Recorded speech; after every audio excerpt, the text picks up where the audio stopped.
Hello friends, welcome to my channel code with Debjyoti. এবং আজ আমাদের নতুন মডিউল স্টার্ট হবে, সেটা হচ্ছে কন্ট্রোল স্টেটমেন্ট। তো আমরা সবাই কন্ট্রোল মানে কি, একটা কোডকে যখন আমরা কন্ট্রোল করব তখন আমরা এই কন্ট্রোল স্টেটমেন্ট ইউজ করব।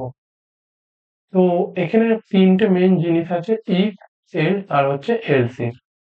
এই তিনটেই হচ্ছে আমার এখানে মেন জিনিস, এটা জানতে হবে। প্রথমে আমরা আজকে কোশ্চেন দিয়ে স্টার্ট করছি, কারণ কোশ্চেন দিয়ে করলে তোমাদের বুঝতে কিন্তু সুবিধা হবে। কোশ্চেন কি বলছে, take positive integer input and tell if it is even or odd. Even মানে হচ্ছে জোড় সংখ্যা, অড মানে হচ্ছে বিজোড় সংখ্যা। তো জোড় সংখ্যা কাকে বলে? যে সমস্ত সংখ্যা, দেখো এই যে একটা জোড় সংখ্যা কত হয়, 10, 12, 14, 100, 0, এই সমস্ত কিছু তো 10 মানে জোড় সংখ্যা। তো জোড় সংখ্যা কাকে বলে? দেখো, জোড় সংখ্যা হচ্ছে যে সমস্ত সংখ্যাকে আমি যদি একে 2 দিয়ে ভাগ করি তাহলে কত হয়। এর ভাগ শেষ কত হবে সেটা জানতে হবে। এর ভাগফল তো 5, কিন্তু ভাগ শেষ কিন্তু 0, এটা জানতে হবে। তো যে সমস্ত সংখ্যাকে 2 দিয়ে ভাগ করলে ভাগশেষ 0 হয় তাকে আমরা বলি ইভেন নাম্বার, মানে জোড় সংখ্যা। আর যে সমস্ত সংখ্যাকে 2 দিয়ে ভাগ করলে ভাগশেষ 0 হয় না, বা 1 বা 2 অন্যান্য হয়, তাদেরকে বলি আমরা অড নাম্বার। তো এটা তো জানা গেল। তো আমি এটা কোডে কি করে ইমপ্লিমেন্ট করব? খুবই সোজা। দেখো, কোডে ইমপ্লিমেন্ট করব আমরা। আমি তোমাদেরকে আগের ভিডিওতে মডিউল ও ফাংশন শিখিয়েছি। মডিউল ও ফাংশন, এই যে পার্সেন্টেজের সাইন, এই কি করে, এই মডিউল ও সাইনটা কিন্তু আমার রিমাইন্ডার মানে ভাগশেষ বার করে দেয়। আমি যদি এরকম লিখি, দেখো 10 মডিউলো 2, এর অ্যান্সার কত হবে বলো তো? 0। এটা তোমরা জানো, যারা আমার ভিডিওগুলো দেখেছো, আগের ভিডিওগুলো, তারা কিন্তু এইটা খুব ভালো করে জানো, কারণ আমি আগের ভিডিওতে এগুলো অনেকটা এক্সপ্লেন করেছি। তো যারা দেখোনি তারা অবশ্যই আমার প্লে লিস্টে যে ভিডিওগুলো কিন্তু দেখে নেবে। তো আমি যদি এখানে করি 17 মডিউলো 2, তো এর কত হবে? 1। তাহলে এইটা কিন্তু একটা বিজোড় সংখ্যা, এইটা কিন্তু একটা জোড় সংখ্যা। এই জিনিসগুলো কিন্তু তোমাদেরকে জানতে হবে, এগুলো কিন্তু ইম্পর্টেন্ট। তো এটাকে আমি কোডে এখন ইমপ্লিমেন্ট করবো। দেখো, ভিএস কোডে আমি এখন ইমপ্লিমেন্ট করতে চাচ্ছি এই জিনিসটা। তো আমরা আমাদের ভিএস কোড ওপেন করে নেবো। মেন ধারণাটা থাকা জরুরি, জোড় সংখ্যা কাকে বলে, বিজোড় সংখ্যা কাকে বলে। তো দেখো, আমরা আমাদের ভিএস কোড ওপেন করছি।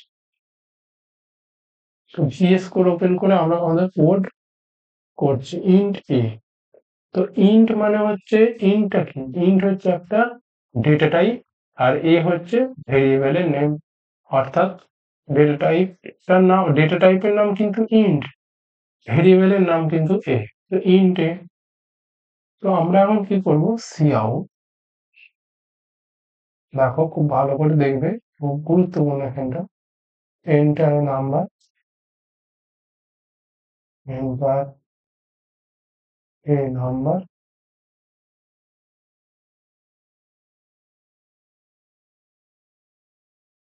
Enter a number.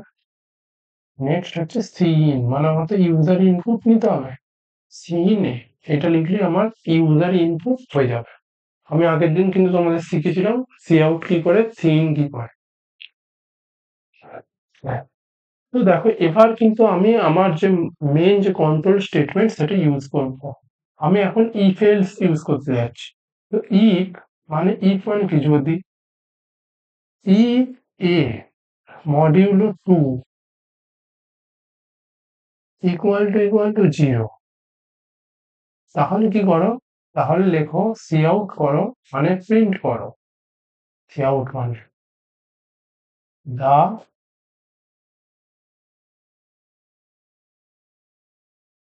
Number is even.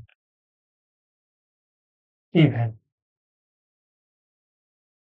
এটা একটা হলো। আর একটা কি করবো, আমি আমি লিখবো এখানে এলস। আমি কোডটা এক্সপ্লেন করছি, তোমরা একটু অপেক্ষা করো, আমি বলে দিচ্ছি কোডটা কি বলতে আছে। সি আউট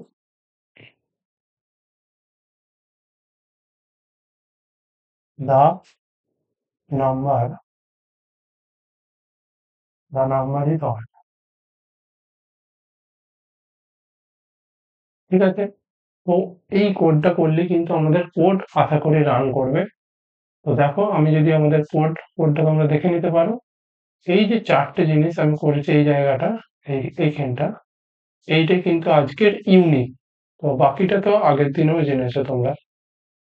হ্যাঁ, তো দেখো আমি যদি কোডটা আমার রান করি তাহলে কি আসছে? এন্টারে নাম্বার। আমি যদি এখানে ১০ দিই, ১০ দিয়ে আমি যদি এন্টার মারি তাহলে আমার কি লেখা আসবে? আমি এখানে কি লিখেছি? The number is even.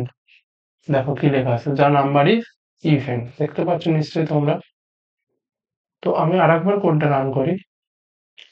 তো দেখো এন্টারের নাম্বার আমি যদি কিন্তু ১৩, 13। তো এটা তো একটা অড নাম্বার আমরা সবাই জানি। তাহলে কি লেখা আসবে? The number is odd. তাহলে আমি এন্টার মারছি। দেখো কি লেখা আসছে? The number is odd. ঠিক আছে? তো এইভাবেই কিন্তু হবে। তো দেখো এখানে যদি আমি 0 দিই, 0 কিন্তু একটা জোড় সংখ্যা। দেখো কি লেখা আছে? The number is even. তাহলে দেখতে পাচ্ছ আমাদের কোড কত স্মুথলি চলছে। তো এইটা হচ্ছে ব্যাপার। এবার আমি তোমাদেরকে একটু এক্সপ্লেন করি যে কোডটা হচ্ছে কি, জিনিসটা কি। এখানে কেন ইকুয়াল টু দিলাম? এরকম একবার ইকুয়াল টু আরেকবার ইকুয়াল টু কেন? একবার ইকুয়াল টু কেন দিচ্ছি না? কারণটা আমি তোমাদেরকে বলছি। এতদূর তো তোমরা সবাই জানো, এক্সপ্লেন করতে হবে না। নেক্সট এই ৭ নাম্বার লাইন থেকে তোমরা দেখো এখান থেকে। হ্যাঁ, ইফ, ইফ মানে হচ্ছে যদি। তোমরা যদি এটা বাংলায় ভাবো, যদি এ মডিউলো 2, এবার এ কত? এ হচ্ছে আমাদের ইউজার ইনপুট দিচ্ছে, ধরো এ ১০। তো ১০ মডিউলো 2 ইকুয়াল টু 0। ১০ মডিউলো 2 মানে কত? ভালো করে ভাবো। ১০ মডিউলো 2 মানে 0ই তো উত্তর আসবে। মডিউলো কি করে? রিমাইন্ডার বার করে, ভাগশেষ বার করে। তো ১০ মডিউলো 2 কত ভাগশেষ থাকে? 0। ভাগশেষ তো 0 থাকে। তো যদি এই যে ইকুয়াল টু যদি 0 হয় তাহলেই তুমি প্রিন্ট করে দাও the number is even. Else যদি 0 না হয়, এলস মানে হচ্ছে যদি এই কন্ডিশনটা ফলস হয়, এই কন্ডিশনটা না হয় তাহলেই এই কন্ডিশনটা চলবে। এটা কিন্তু মনে রাখবে, দুটো কন্ডিশন একসাথে কখনোই চলবে না। যদি ইফ কন্ডিশনটা ফলস হয়, অর্থাৎ ধরো আমার এটা হচ্ছে 11, তো 11 মডিউলো 2 মানে কত? 1, এক ভাগশেষ থাকে, তো আমার 11 মডিউলো 2 মানে এক ভাগশেষ থাকে। তো 11 মডিউলো 2 ইকুয়াল টু কি 0? না, 1 তো। তাহলে এই কন্ডিশনটা কিন্তু কেটে গেল। এই কন্ডিশনটা তখন কিন্তু এমনিই চলে যাবে। এটা হচ্ছে নিয়ম। এটাই হচ্ছে নিয়ম। এটা কিন্তু তোমরা ভালো করে বোঝার চেষ্টা করো। সেই দুটো কন্ডিশন কিন্তু একসাথে চলবে না। একটা কন্ডিশনই হিট করবে। আর সবসময় ওপর থেকে কোড রান হয় আমি তোমাদেরকে বলেছি। তো আগে কিন্তু এই ইফে যাবে। ইফের কন্ডিশনটা যদি ধরো এখানে আছে আমার 15, 15, 15কে তোমরা 2 দিয়ে ভাগ করে দেখো, দেখবে ঠিক এক ভাগশেষ থাকবে তো। কিন্তু আমার স্টেটমেন্টটা কি বলছে যে 15 সঙ্গে 2 ভাগ করলে 0 ভাগশেষ থাকবে। কি তাহলে কি হলো? এই কোড, এই যে কথাটা, এটা মিথ্যা হয়ে গেল। তো মিথ্যা যদি হয়ে যায়, ইফ এর স্টেটমেন্ট যদি মিথ্যা হয় তখনই এলস চলে যাবে, এমনি চলে যাবে। তোমার তোমার যদি ধরো আমি সাপোজ বলছি যে 15 মডিউলো 2 এর ভাগশেষ থাকে তো 1। তোমার যদি মানে 0 ভাগশেষ না থাকে, 1 থাকুক, 2 থাকুক, 3 থাকুক, আর কিন্তু দেখবে না। এইটুকুই হচ্ছে আমার কন্ডিশন, আর কিন্তু আমার কন্ডিশন নেই। যদি আমার 0 না হয়, অর্থাৎ 15 মডিউলো 2 যদি আমার 0 না হয়, আমার কিন্তু চোখ বন্ধ করে এই কোডটা চলে যাবে, অর্থাৎ দ্য নাম্বার ইজ অড। এই জিনিসটা কিন্তু আমার চলে যাবে। আশা করি তোমরা বুঝতে পারছো। আস্তে আস্তে তোমরা আরো বুঝতে পারবে যতক্ষণ তোমরা এই কোডটা নিজেরাও কিন্তু প্র্যাকটিস করবে। তো আর ইকুয়াল টু কেন হয় সেটা কিন্তু গুরুত্বপূর্ণ। দেখো আমি যখন একটা জিনিস লিখবো, যেমন ধরো আমি এখানে লিখেছি তো ইন্ট এ, আমি যদি এর ভ্যালু দিতাম আমরা লিখতাম কি এ ইকুয়াল টু 5। ধরো আমি লিখছি এ ইকুয়াল টু 5, এখানে কিন্তু ইকুয়াল টু মানে একটাই দিতে হবে। যখন আমি ইফের ভেতর কিছু তুলনা করছি, এই যে ইকুয়াল টু মানে কিন্তু ভ্যালু অ্যাসাইন, এর মানে হচ্ছে ভ্যালু অ্যাসাইন করা, এর একটা ভ্যালু আমি অ্যাসাইন করছি। কিন্তু এরকম ডবল ইকুয়াল টু মানে হচ্ছে তুলনা করা। ভ্যালু তুলনা করা, কম্পেয়ার করা। কার সাথে কম্পেয়ার করছি?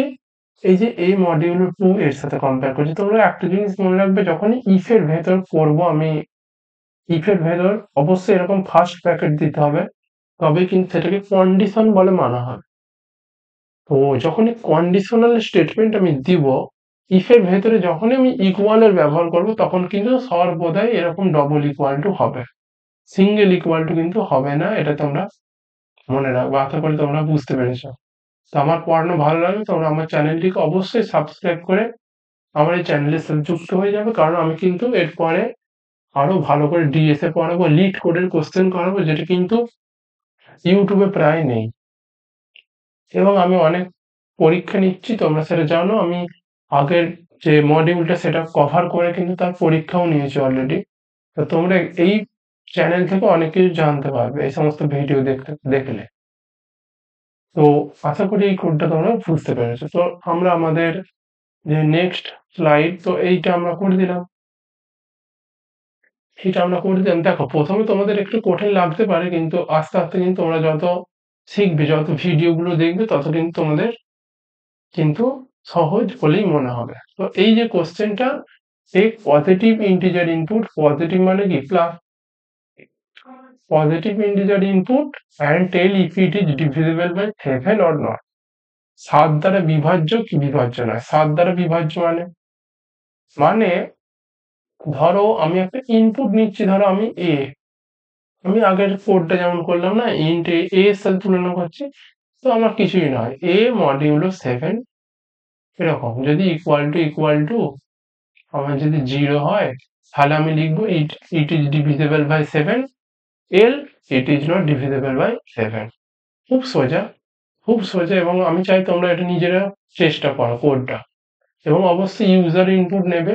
ইউজার ইনপুট নিলে কিন্তু আরো বুঝতে কিন্তু সুবিধা হবে। তো আমি কিন্তু তোমাদের এটা হোমওয়ার্ক দিচ্ছি। এটা খুব ভালো কোশ্চেন, আমি কিন্তু এটা তোমাদেরকে হোমওয়ার্ক দিচ্ছি। এটা তোমরা বাড়িতে অবশ্যই ট্রাই করবে। তো আমার পড়ানো যদি ভালো লাগে, তাহলে অবশ্যই আমার চ্যানেলটিকে লাইক শেয়ার সাবস্ক্রাইব করবে। আমি তোমাদেরকে বারবারই বলছি, কারণ এর থেকে কিন্তু তোমরা অনেক কিছু শিখতে পারবে। তো আশা করি তোমাদের এই ভিডিও ভালো লেগেছে। তো আমি এখন আজকের মতন রেখে দিচ্ছি। তো tata, thank you very much.